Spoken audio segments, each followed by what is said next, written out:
semuanya. Baik, kami dari kelompok 9. Perkenalkan, nama saya Triska Brusingiring dan rekan Saya Gunawan Lumban Tubing. saya Fiona Warta Christine. Saya Mana Febrina Kaban. Saya Sultania. Baik, di sini kami akan menampilkan hasil video dokumenter kami yang berjudul Mandau sebagai Senjata dan Jiwa Suku Dayak. Selamat menyaksikan. Baik, terima kasih Pak. Sebelumnya kami mengucapkan kepada Bapak yang telah bersedia meluangkan waktunya untuk dapat kami wawancara untuk memenuhi tugas dari proyek dari perkuliahan kami Pak. Di sini kami dari Prodi PPK ini ingin mewawancarai mengenai pusaka dari suku Dayak yaitu Mandau Pak. Nah, seperti yang kami lihat di sini Pak, ada beberapa mandau yang terletak di depan kami. Kami ingin bertanya dulu mengenai dari sejarah mandau yang ada ini Pak. Kira-kira sejarahnya, makanya ada ini mandaunya, kira-kira dimulai dari apanya sejarahnya? Ya, terima kasih ya atas kedatangan adik-adik di tempat kami ini. Kalau sejarah Mandau ini, kalau dulunya ini untuk pertahanan diri sebenarnya. Ya, Pertahanan diri karena zaman dulu itu ada yang namanya kayak manganya penggal memenggal. Iya. Ya, kalau untuk zaman sekarang ya untuk dipajang di rumah atau untuk acara ritual tertentu seperti tiwa, seperti ada segala makan sahur berapa, itu memang harus ada seperti ini, khususnya mandau atau duhung gitu. Berarti ini senjata mandaunya dulu pada zaman dahulu digunakan untuk senjata pertahanan diri untuk berperang atau bagaimana Pak? Iya, salah satunya seperti itu untuk pertahanan diri. Ada kelompok-kelompoknya yang megang mandau ini. Ya.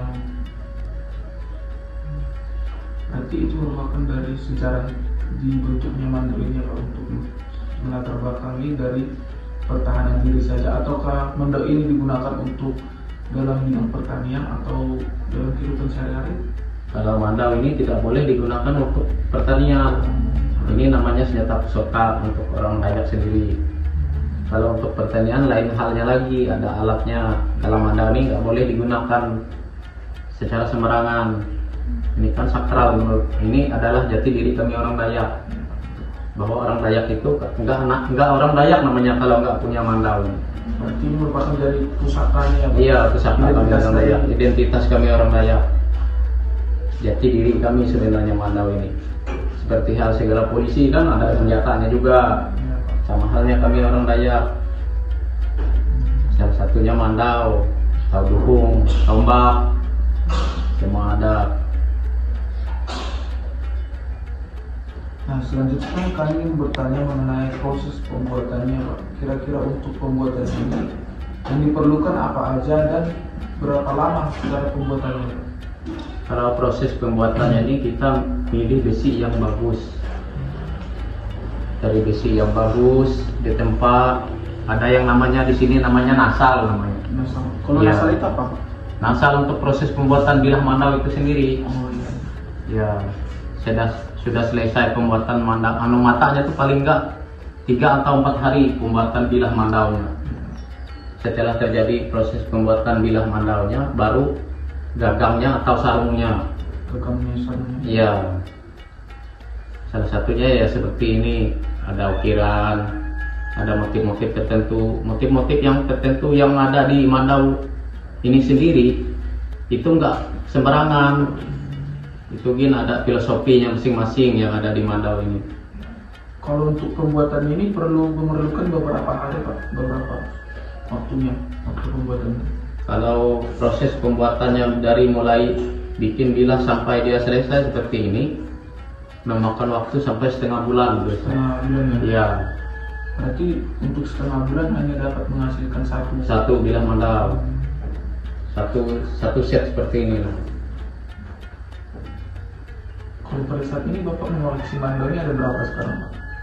Kalau sekarang rasanya ada 6. 6 ya? Ya, ada di tempat teman-teman kita juga yang minjam. Selanjutnya kami ingin bertanya mengenai fungsi dan kegunaan dari mandau dalam kehidupan sehari-harinya ini buat apa Pak? Apakah mandau ini hanya dapat digunakan dalam tradisi adat saja? Apakah mandau ini juga dapat digunakan di dalam proses apabila diperlukan? Misalnya itu kalau kita dalam pertanian seperti yang tadi Pak, apakah ini hanya dapat dibentuk untuk kegunaannya hanya untuk adat saja Pak? Bagaimana? Kalau mandau ini kita pergunakan untuk diri sendiri atau koleksi gitu. Koleksi. Ya, koleksi atau barang pusaka kita. Kembali lagi kayak pertanyaan tadi, kalau untuk pertanian nggak dibolehin. Ini kan untuk acara ritual tertentu ya. Yang pertama untuk pertahanan diri, keduanya untuk ritual adat. Selanjutnya Pak? Kalau untuk selanjutnya ya saya kurang tahu juga. Itu kemungkinan 2 macam itu aja, kecuali kalau ada konflik atau apa kan itu kita Ini bisa ini dapat digunakan karena ini adalah sebagian dari kayak teman kita sendiri Ya. di mana ada kita ya ada mandau ya Berarti ini digunakan untuk hal-hal positif saja. untuk hal-hal positif. Kalau untuk pertanian nggak dibolehin. Berarti memiliki pusaka yang lain yang mungkin memiliki bentuk yang mirip gitu. Ya, kalau untuk pertanian ya ada namanya orang di sini bilang tuh ya pisau ambang untuk pertanian, untuk membahas atau apa gitu. Itu namanya pisau ambang. Kalau ini nggak dibolehin. Namanya kalau ini dipakai untuk pertanian itu menginjak harga diri kami orang Dayak. Karena ini adalah senjata pusaka, iya, pusaka kami yang wajib kami jaga dan kami lestarikan sampai anak cucu kami nanti. Nah, selanjutnya kami ingin bertanya Pak, di dalam seperti yang kita lihat pada mandau ini, di sarungnya itu ada lukisan-lukisan dan di gagangnya itu ada kayak ukiran-ukiran gitu. Nah, saya ingin bertanya Pak mengenai terkait dengan lukisannya itu, apa yang mendasari atau filosofi makanya ada lukisan itu Pak, dan maknanya apa aja dari ukiran-ukiran itu Pak? Kalau mandau ini ada banyak jenis ukirannya. Kalau seperti halnya yang ini namanya motif yang ini namanya perapak tambun namanya. Perapak tambun. Ya, perapak tambun itu dia hidup di dalam air, di dalam air maupun di darat. Nah, kalau yang ini namanya lamantek. Ya, lintah. Ya, lintah yang makan darah. Makanya yang di sini tuh yang gambaran yang ada di sini, segala motif-motif yang ada di sini, filosofinya itu menggambarkan kegagahan mandau itu sendiri. Ya, yang di sini tuh yang makan darah semua. Ya, sama halnya dengan yang di gagangnya ini. Kalau yang di gagangnya itu lukisannya hampir sama dengan yang di sarungnya. Kalau boleh tahu itu gagangnya terbuat dari apa Pak? Ini tanduk rusa. Tanduk rusa ya? Iya. Apakah semua mandau itu terbuat dari tanduk rusa gagangnya? Enggak juga. Kita milih dari kayu, ada yang kayu berkualitas juga. Kayu berkualitas. Ya seperti ini kan kayu ini. Kayu berkualitas. Kalau memang nggak dapat tanduk rusak ya kita pakai kayu berkualitas. Ada kayunya juga yang nggak bisa pecah. Berarti yang kualitasnya bagus ya Pak? Ya, yang kualitas bagus. Kalau yang itu yang putih rambut-rambut itu rambut apa Pak? Kalau zaman dulu ini rambutnya ini kalau di mandaunya, kalau zaman dulu ini nggak bisa dipakai kalau nggak rambut orang mati yang sudah dipenggal dari mandaunya ini. Tapi kalau zaman sekarang bisa juga dari kuda ya, untuk kuda itu jenggot kambing bisa. Berarti kalau pada zaman dulu itu rambutnya harus rambut si korban ya, manusia. Rambut si korban itu sendiri.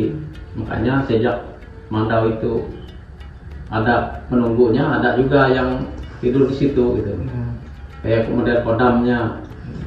Berarti sudah ada yang makan korban sudah gitu. Nah, seperti yang ada di Padang Anda ini kan Pak, ada ini lagi. Ini apa namanya Pak? Ini namanya puai namanya. Puai ya. Iya, bisa juga dari segala lepu, pohon lepu namanya. Iya, pohon Kalau yang bisa. tidak Kalau yang ini namanya langge. Langge. Iya, ini langge. Anak dari mandawi ini sendiri. Anunya kegunaannya banyak. Kalau langge ini bisa untuk kehidupan sehari-hari. Kegunaannya buat apa aja Pak misalnya? Salah satunya ya kalau yang motong yang kecil-kecil bisa yang langge ini, nggak mungkin kita pakai yang besar kan.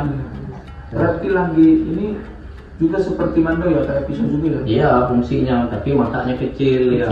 Ya. Tapi kalau langge ini, kalau barang pusaka ini nggak boleh dimasang matanya. Kalau nggak ada korbannya di mandau itu sendiri, nggak dibolehin. Berarti harus menumbalkan. Iya, harus ada korban di mandau itu sendiri, baru dipasang mata langgenya.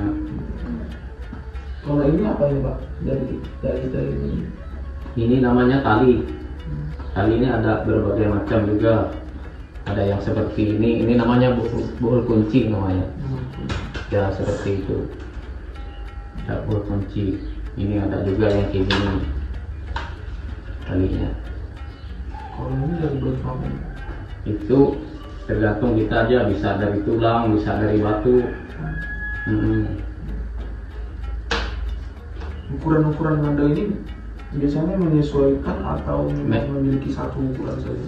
Kalau mandau ini sebenarnya menyesuai maunya yang pemilik. Oh iya, kemauan dari sesuai pemilik, kebutuhannya. sesuai kebutuhannya. Itu kan ada ukuran tertentu. Kalau misalnya ukuran tertentu itu Pak, apakah itu memiliki latar belakang yang mengenai Itu menyangkut ke nyawa pemiliknya juga di mandau itu. kalau misalnya Panjangnya dia ada ukurannya. Kalau mandau ini kayak punya saya kan ukuran saya sendiri. Nggak bisa ukuran saya sendiri saya jual untuk sampean. ya, ya. Soalnya ukuran saya sendiri itu nggak mungkin dipakai untuk sampean gitu. Kalau Pak, kalau mandau ini memang itu memang untuk diri kita sendiri atau memang ada dijual gitu Pak? Diperjualbelikan. Kalau yang diperjualbelikan ada biasanya, tapi kalau senjata pusaka nggak bisa.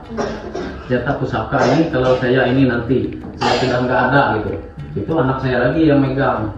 Kalau senjata mandau yang diperjualbelikan itu namanya souvenir terus. Iya souvenir, memang boleh diperjualbelikan. Tapi nggak boleh yang memang ada keturunan yang tertentu yang jual semaunya jual mandau ini. Ya, ya. Belum tentu orang yang memiliki selanjutnya, umpama saya yang jual, umpamanya bapakku dulu yang punya. Ya. Tapi belum tentu orang yang beli ini tadi sanggup nggak dia nanggung ini mandau ini. Dia kan ada kodamnya, bisa di rumah itu sakit-sakitan anaknya kah, bapaknya kah, Ya. itu nggak semua orang yang bisa megang. Kalau namanya pusaka.